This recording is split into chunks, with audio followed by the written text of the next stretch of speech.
ទៅចិត្តនៅអាឡ័យពេលតែឃ្លាតពីថ្លៃរាល់ថ្ងៃចង់បែក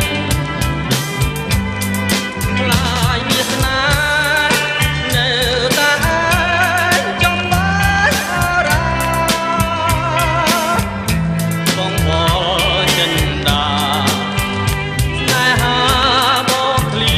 តទៅឆ្ងាយពេល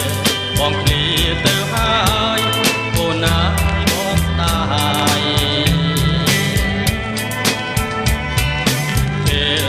គិតពីឆោមឆាតែមិនបានដាំមួយយ៉ាងណាបងក៏ស៊ូសុំចិនព្រមចាមិនភ្លេងបនដាំ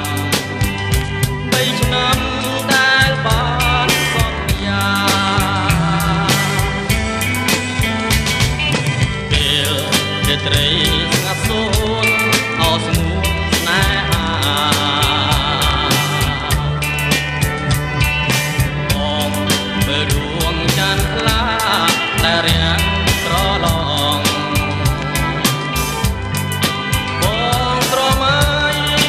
អាត្រេកខ្លាំងមើលជាមួយបង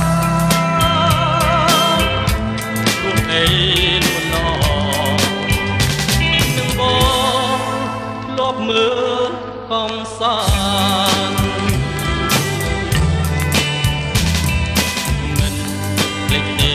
បនដាំ3ឆ្នាំ